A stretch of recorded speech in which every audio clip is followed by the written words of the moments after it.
Hey boos, in this video, I give commentary based on my opinion. Nothing is to be taken as factual.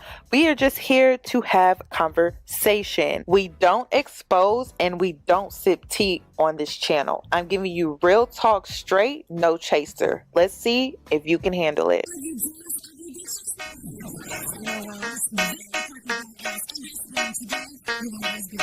Cause I'm a boss. I haven't done anything for you to be proud of. Of course you have. You are marrying a man who can support you.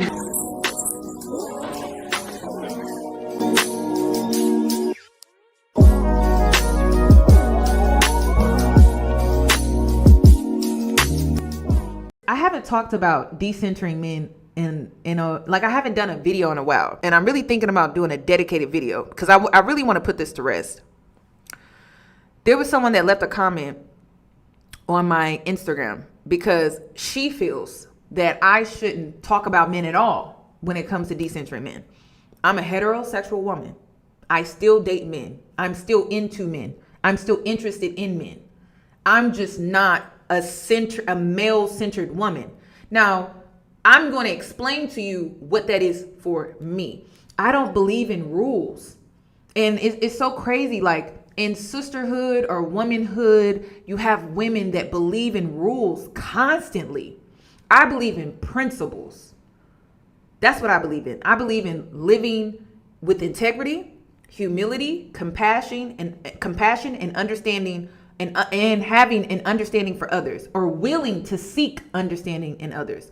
But I don't believe in rules, especially when you become an adult. I mean, of course, you should know the difference between right and wrong so that you don't end up in situations that you don't want to be in. But I'm talking about how women create these rules about how you should live your life and how you should do this and how you should do that. And like with every little thing, there's always these rules. Hair, makeup, nails, dress, how you can interact, how you can do this, how you can do that, da, da, da, da. And you know what that is? That's male centering.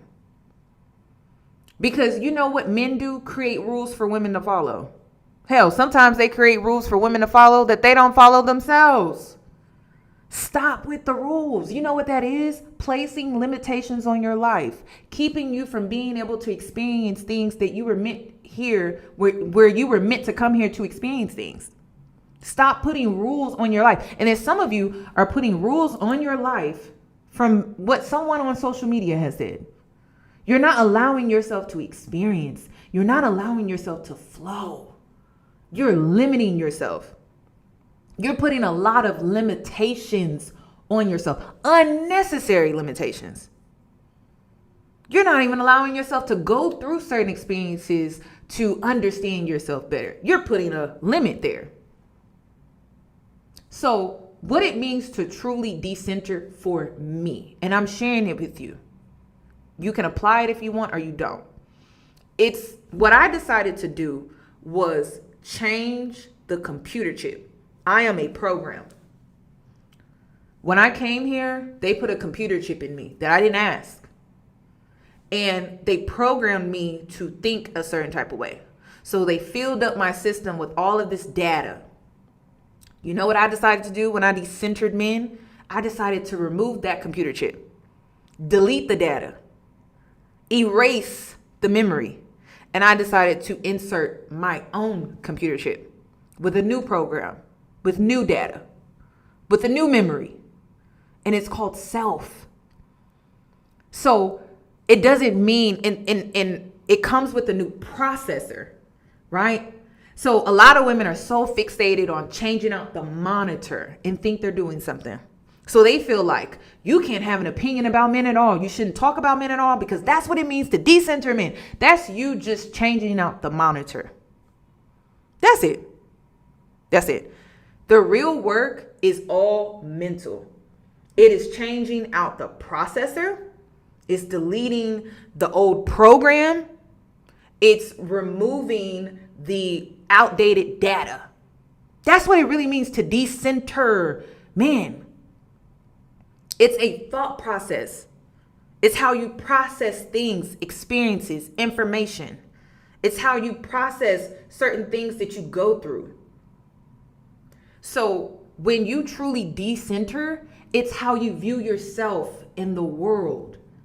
It's with your own program, not the program that they gave you. So that's what it really means to decenter men. All of these rules that women are coming up with, I just feel like you're overcompensating for something else. Honestly, I don't know if it's to make yourself feel better about how you feel towards men or what, but it's not real. Real is when you shift your mind. That's what's real. But all of these rules is just gimmicks and bullshit, which is why I don't participate in that. Because the real work always starts with the mind. So remove the processor. Switch out the processor. Get a new system. Get a new program. And it will have you think differently. And one of those ways that you're going to be thinking differently, you're not going to be projecting rules on women. You're not. That's what men do constantly. And then men do it and then don't even live up to them. That's what men do. So you can judge and perceive me however you want.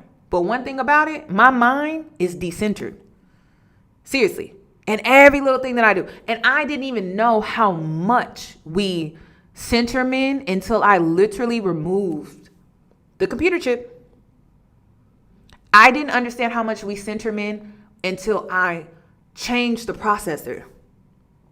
Because when you change the processor, everything isn't a competition. I don't compete with 304s. I don't compete with the wifeys. I don't compete with the females. I don't compete with the baby mamas. There's no competition. We're women. That's it. So you think differently. I don't feed into the incompetence of men because we're equals. So just like I'm capable, he's capable. I don't handicap men. Change out the processor. Stop making it about these surface level rules. It's not real. It's not real. It's just a movement that you believe in online, and it's not creating real change. And so when you do that, again, you're just putting a Band-Aid on the real issue. And the real issue is truly the mindset. Okay? Now, yes, when I was in the decentering men space, I did not want to facilitate friendships where the conversation was always about men. And I don't have those friendships. But when you are perceiving someone on social media, you're literally taking a moment and that's it. And you're thinking it's their whole life. I come online and I teach women discernment when it comes to men. That's never changing. I'm a heterosexual woman. I date men. I'm interested in men. That's never changing. It's never changing. And it shouldn't have to change. Because part of centering yourself is not denying yourself of something that is nature to you. Like, it's natural. Me being interested in men is natural to me. I'm not interested in women. And it's like women are trying to force that onto you real bad. And it's starting to get a little weird to me. Like, I'm not gonna lie, y'all. It's starting to get a little weird to me. Seriously. Because I'm just like, I'm not gay. I'm not against people being in same-sex relationships, but it's like, why are y'all trying to force that onto me? I don't understand that. So part of you putting in that computer chip is staying true to yourself and not allowing online movements and trends to sway who you really are, to waver who you really are. Because some people, it's something with women who feel the need to bully you. And they try to ostracize you into their little program. And if we're not all doing the same, if we're not all thinking the same, then they try to single you out and bully you and try to make it seem like you're doing something wrong. It's getting weird. It's getting weird. I don't know why women do that. You are nothing but a bully. That's it. You're nothing but a bully. So I'm going to play a little bit of this, just a little bit, because I actually want to react to this on my main channel. Because I need more eyes on this. Because I've been seeing this so much. It is what has destroyed the Black women's empowering space. It has destroyed the Black women's empowerment space on YouTube and just any space really that involves women coming together. The first thing that I want to point out to y'all, just to be clear, is that men can be indirectly aggressive, absolutely, and women can also be directly aggressive. Yep. So this is a video about teaching y'all the principles of indirect aggression.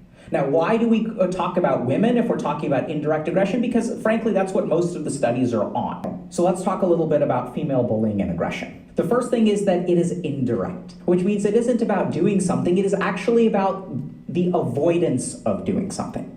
So it is about ignoring, exclusion, leaving you out. Sometimes it can be a lot of like very communication-based stuff like eye rolling, crossing your arms. We also have studies that show that these are very communication-based attacks and not even communication towards you. They'll do things like spread hostile rumors, try to do things like seduce your romantic partner, hit on your romantic partner. These are all forms of female aggression. There's another important issue here, which is that girls who do this will often not engage in disruptive behavior, which is much more common in men who are bullies or boys who are bullies.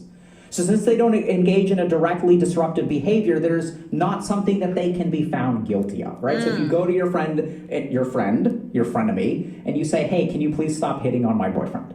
What they're going to say is, I wasn't hitting on your boyfriend. I was just walking past them in a bikini. If your boyfriend wants to look, that's his problem. What's the matter? Do you feel not confident in it? Do you feel like you're not attractive enough to keep your boyfriend? This is how they do. The process starts with something called moving into the gray zone. Normally what happens is you have a circle of people who are all connected in some way. And the first step of the female bully is to isolate, to ostracize. So start engaging in different activities that move you into the gray zone. And this is what's so devastating about it. You can feel it happen, but it's so hard to blame them. Are you crazy? Is this really happening? Some studies show that the victims of female bullying aren't even aware that they are victims. They're made to feel stupid. They're made to feel at fault because there's no direct form of aggression. So it starts by pushing you into the gray zone. The second thing about female bullying is that it's oftentimes very group-based. So the person won't do something to you. They will say, oh, it is the group that is doing this to you. It's not me, it is all of us. And sometimes what happens is you don't have a single bully. You have 2 or 3 girls in a group of girls that dislike you. And they will work in concert. And since one of them doesn't invite you to this, what would be hilarious if we didn't invite this person to both of our parties? Wouldn't that be hilarious? Oh my God, that's such a great idea for a joke. So you don't get invited to one party, you don't get invited to another party. And then a third girl, someone in the group is like, hey, maybe we should invite this person. They're like, oh my God, this is so much fun. We're getting such a great bonding time. So they create a situation where there is a diffusion of responsibility. It's not me that's bullying you, it's the group. It's not my fault that you're not getting invited to parties. Maybe you should work on being a better guest at a party. And once that person gets pushed to the gray zone, they will comment. They will try to defend themselves. And this is a term that's actually been, quoted in the scientific literature. This creates a retaliatory action by the bully group. Once you say, hey, why aren't y'all inviting me? The bullying group responds. Maybe because you're this way or this way or this way. We didn't do anything wrong. It's all in your head. So once they push you to the edge and you decide you want to defend yourself, you call them out on their behavior. And this triggers something that's well documented in the literature called retaliatory humiliation. They've debated you. You call them out on, oh, no, it's not my fault. Why are you so crazy? Why can't you see the way that I'm being nice to you? Why can't you value my friendship? Why do you view the world so negatively? They blame you for attacking them. Of course not. Why would you say that? I'm being your friend. And friends are honest with each other, and you look like shit in that dress. Oh. Heard it in my office doing psychotherapy. It's insane. Okay, so be careful what triggers them. One of the triggers is a fear of ostracization, exclusion, making new friends, forming tighter bonds with people in your shared friend group. Couple of other interesting statistics about. And I also want to point this out to any future content creators. If you see that shit happening in your comment section, you need to block the person that made the comment, and you need to go and block every person that liked the comment. Cause that's one thing I've been peeping. Like, if someone comments something negative to ostracize you, right? It don't have nothing to do with the content that you posted. It has everything to, like, they're singling you out and like making it about you. And they're talking about they're personalizing it too. And it has nothing to do with the comment that you posted. Block them. It'd be slick shade. Like I had a girl do it. What did she post? Hold on, let me show you so I could give you an example of what I'm talking about. So this was left under my and this is from a fake account too. That's another thing. This person didn't even leave the comment from a legitimate account. So this person most likely still follows me, which is creepy, but hey. So she goes, girl, I love the way you present yourself, your personality, and the way you present your content, but you are so contradicting. First, you claim you don't spill or sip tea on your channel, but you literally report on things like any other tea page. You just add in your opinion. Secondly, you tell women to not be male-centered. However, content like this shows you haven't completely decentered men either. Content shows that you have not decentered men either. That's crazy. I didn't know content can show that you have not decentered men unless it's a thought process that you carry in your content. But what I want to point out is, girl, I love the way that you present yourself. Your personality and the way you present your content. All of that was bullshit. Okay? And this is what I can't stand about women. Just say you don't like somebody and move the hell on with your life. Like, I don't understand that. But instead, it's like women like this truly are confused about you. That's what it really is. They're confused. They don't know if they should love you or hate you. They don't know. And so because they're confused within themselves about you, they project as if this is just me caring and being concerning. But I love you, girl. I love you. But every little thing you do, they can't stand. It's very weird. And this is what's happening right now in this video. He's really explaining it. And y'all, I don't understand why people have an issue with me saying that my other page is not a tea sipping page. I wanted to be original. Like, me not wanting to be a C tipping page, it's not about, oh, I feel like I'm better than the other C tipping page. It's just I wanted to be original. That's it. I wanted to be different. So my channel, it's straight no chaser. I used to drink heavily in my videos. I stopped drinking. I still drink, but I just drink like coffee, water, tea, smoothies, and things like that. I just implemented healthier things. But it's real talk with Yoni, straight no chaser. I don't understand why that offends people for me being authentic and original. It like really drives people insane. And then at the time that I created my brand, there wasn't all of these tea pages. These tea pages popped up later. And then at the time that I had started my commentary channel, you had Lovely Tea, C tipping. You had Tasha K, Unwind with Tasha, right? Tasha K. And so I'm like, what can I do? Like, how can I be creative? So I came up with Real Talk with Yoni, straight no chaser. And it's like, the girls are so mad about that. But it's like, that's just me being original. You're not taking issue with my content. You're truly taking issue with my originality. That's it. You're taking issue with me choosing to be different. That's it. So that was weird. But then that's the thing. It's like, when it comes to a female bully, they're not taking real issue with what you're doing. They're taking issue with truly who you are. That's what it really is. That it's who you are. And they want to like you, but there's things about you that they don't like for whatever reason, and they're very confused about you. And then I already explained the whole decentering men thing, which was why I talked about that earlier in this live about what it means to truly decenter men. It does not mean that you can't have an opinion on men in heterosexual relationships when you're a heterosexual woman. It's truly about removing the processor of being male-centered and how you process things, how you show up in the world, how you choose to think and do things, what career you choose, what car you choose, how you choose to live your life. Like, it's about removing the processor of putting men first when it comes to you making these choices and decisions. As a single woman, as a woman who's married, as a woman who may be a boy mom or whatever the case may be. It's involves you removing the processor. Stop allowing men to be incompetent and then you feeding into it, not feeding into the hierarchy that men create, like rating systems and the little pet names they like to give women, like female, baby mama, wifey, 304. Just not feeding into all of those things. Like, that's what it's really about. But apparently there are rules when it comes to decentering men. And that's another thing that I noticed about the female bully. It's a mob mentality type of approach. So they put these rules on you to follow. And then if you don't follow the rules, you can't sit with us. You're not a part of the group. We're going to isolate you away from the group. You cannot sit with us because you have to follow these rules. If you do not wear pink on Wednesdays, you cannot sit at our lunch table. It's very weird. And they don't think that they're being misogynistic. They don't think that they're being masculine at all. They don't think that.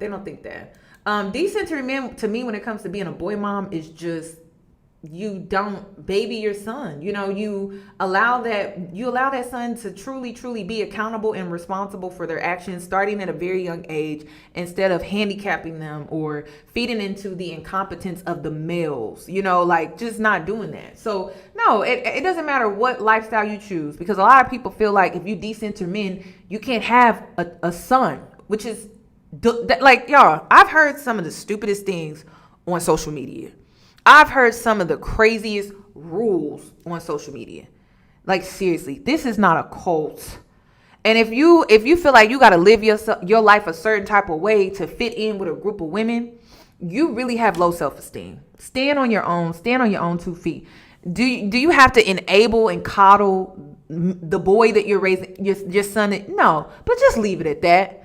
Like, I've heard some of the craziest things about, you don't want to be a boy mom, you don't want to have a son. As like, what kind of, y'all? It's very weird. It's very weird. It's just very weird. Women go to the extremes when it comes to some of this stuff, and they create these imaginary rules to follow, and it's just very weird to me. It's just very weird. Some things are just going to be out of your control, and you just have to accept that. But these type of women that are masculine and aggressive like this, they feel like they can control everything. They want to dominate everything and everyone, and they think that they can, and they think they have the power to do that. It's very delusional. I think it's insane how, as women, in order for us to be in women's empowerment and be in friendship and to come together and be in community, we have to think the same. We have to think exactly the same. And then we cannot have disagreements. If we have disagreements, then we don't get along and it's a beef. But is it really a beef though? Because whenever I disagree with people, I just disagree with people. I don't do the whole group thinking, mob mentality.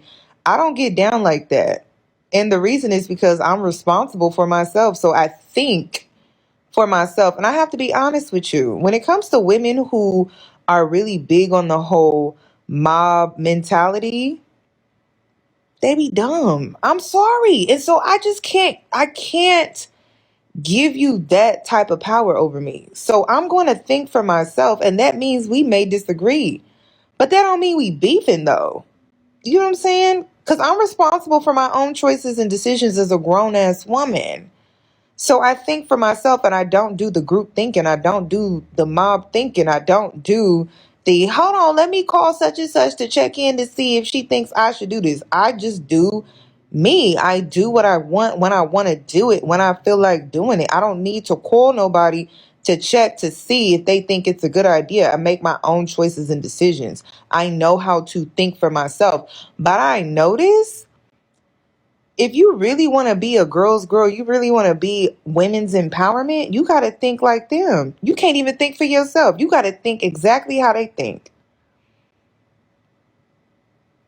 And then it's crazy because some of them are really not smart. Some of them are not smart. They're not. And then I also realized, like the girls who do this, I also realized that they don't even think for themselves, that their way of thinking is just mirroring what another woman is doing. So, girl, I'm not following behind you.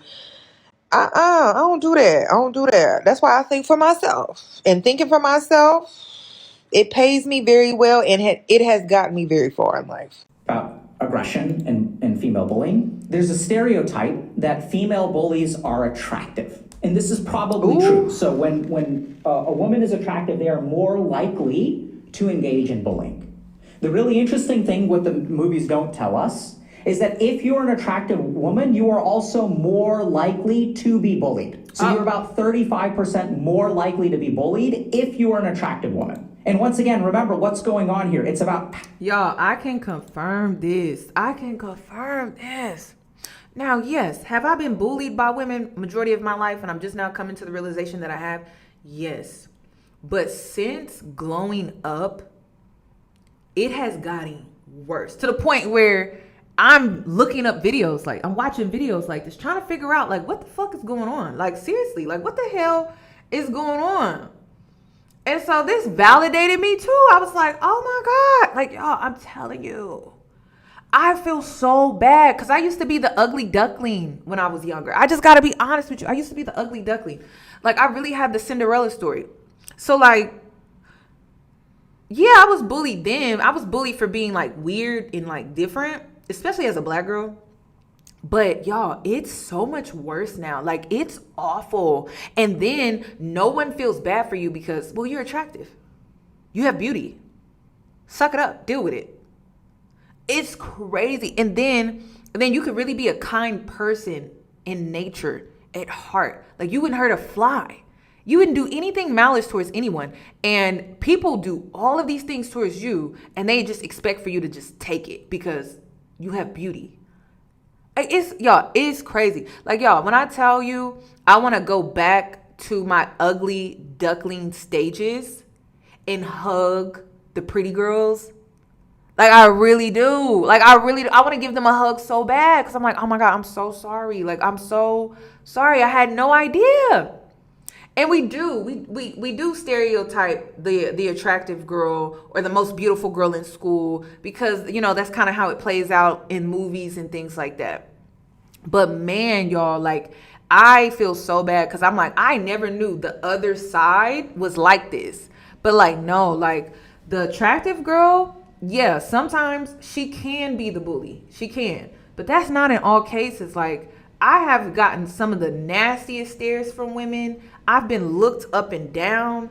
I've been isolated. I've been not allowed to sit in certain like spaces. Like y'all, it's so crazy to me. Like I'll never forget one time I was getting out of an Uber, and this was on New Year's Eve when I was going out. No, I was getting into my Uber, and y'all, it was like three girls just no smile or nothing. And I'm the type of person, I'm like, hi. Like, I'm a bubbly person. I'm like, oh, hi. Like, I'll at least give you a smile, you know. But I ain't no way in hell I'm going to look you up and down like, and you ain't done nothing to me. Like, y'all, it's so crazy. And then in Houston, it's very competitive. It's very competitive. Like, it don't matter. I'm the type of person, like, I feel like I can make friends anywhere. But like when you're seen as competition just because you look a certain way, girl, like the girls be like, and I'm not even the type of person where it's like, oh, everybody just hates me. I got all these haters. I'm not like that. Like I feel like I have more people that love me and care about me and want to be cool with me than people who don't. But y'all, I cannot deny it anymore. Part of me, and to the ladies that are listening, you keep denying this, you're denying yourself. And you know what else you're downplaying? Your beauty. Because you got to know what comes with it. You do. I've never talked about this. I did talk about this on my Patreon. But when you deny your beauty, right? And beauty is not just the physical. A lot of people think beauty is just the physical. Nope. There's layers to it. When you're really a beautiful person, there's layers to beauty. There is. Your personality can be beautiful. Your way of thinking can be beautiful. Your approach on life can be beautiful. Your smile can be beautiful. You have a beautiful glow, aura, spirit. All of those things can be beautiful. There's layers to it, right? So you can have a beautiful soul, a beautiful laugh, Like, you could really be just a beautiful person, right? And so you got to understand what comes with that, though, because it's very attractive, right? Like, all of those things make you attractive. Your aura is attractive. Your energy is attractive. Your spirit is attractive. Your mindset is attractive. Your laugh is attractive. Someone could hear you laugh from across the room, and they're looking to see, who is that? Your light is attractive. So you got to know what comes with that. If you don't understand what comes with that, you're denying yourself of who you really are and what people can see when they see you. Don't downplay yourself. You gotta embrace it. And I went through a phase where I didn't want to embrace it. I didn't. Part of the reason was because when I was the ugly duckling, I was treated a certain way. And so because I was treated a certain way, being the ugly duckling, I felt like if I embraced my beauty, then I would be the bully to the ugly duckling that I was. So it's like I denied myself of embracing my beauty out of respect for the ugly duckling phase that I went through in my life. Because I was so adamant. I'm like, I don't want to be like those girls. I don't want to be like those girls. I don't want to like turn pretty and then just be those girls. So I denied myself of my beauty at every level. At every level. And you know what it was? Low self-esteem.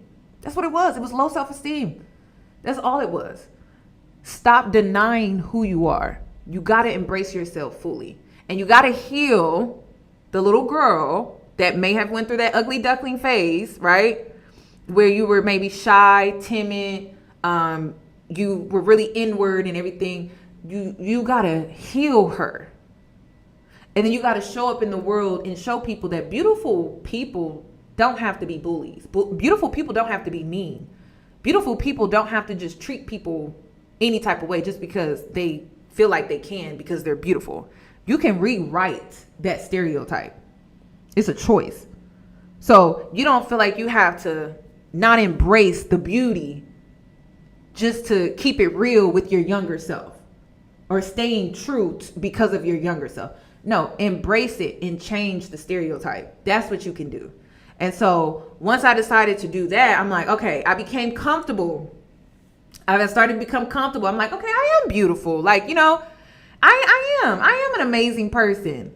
So I literally denied myself of that embrace after my glow up because of the trauma from my younger self. And now that we are in agreement and we have an understanding, I'm like, okay, I can embrace myself fully. Because this is something that I've never publicly talked about because it was something I was seriously struggling with. Seriously struggling with. But now I could talk about it and be okay with talking about it. But it was something I really struggled with because, you know, they painted that picture that, you know, attractive women, beautiful women are bullies. And then even people project that onto me now. Like people project mean girl energy on me. And I'm just like, I'm never going to be mean to someone just because. Like you have to really do something to me. And then I'm the type of person where I'm trying to not be like this, where you have to do things to me consistently for me to even turn mean to you. So it's just crazy. Like I'm trying to become more strict about allowing people to just keep treating me bad before I like do something about it. Like on the first disrespectful thing that you do, it's like, nah, like I'm becoming more strict because I've seen how when you let things slide and you make excuses for people and you give people the benefit of the doubt, then they feel like they can disrespect you more and then make it a behavior towards you. So I had to become stricter because of the experiences, but never have I just been mean to people just because. Like, that's just so weird. I think about my younger self. I would never do it. So it's layers, y'all. You got to work on yourself. Like you really do. You can't just lose weight, wear makeup, get your hair done and think that's it. Like, no, there's a lot of mental work that you have to do up here in order for you to enjoy yourself, in order for you to truly love yourself and be present and be in the experience in the way that you truly deserve. You really do have to love yourself. So it's going to take you to do some work. And this is part of it. And I was running from this stereotype. I didn't want to be perceived as that.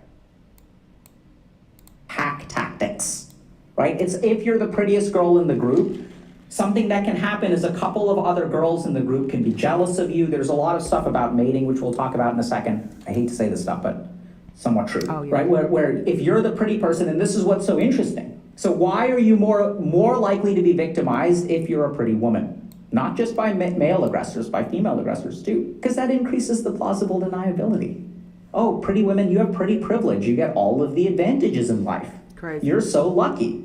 And by the way, haven't you seen Mean Girls? All the girls who are bullies are hot. You're the bully. I'm not the bully. It's that retaliative humiliation. Hey, why don't y'all invite me to things? We're not doing anything wrong. Maybe you should be a better friend. You think that just because you're attractive, that makes you entitled to come to all of our parties and all of our social events? They're more likely to be victimized and more likely to be bullies. So even if you're an attractive woman who's listening to this and you're thinking to yourself, I don't understand why people treat me this poorly. And here's the other problem, right? Is if you are an attractive person and you have pretty privilege and you go to someone and you say, hey, I'm a victim too. Something bad is happening to me. Do people listen to you? Of course not. No. And that's why they pick you as a victim. Because remember, their primary fear is fear of retaliation. So if they can get away with it, they're more likely to be aggressive.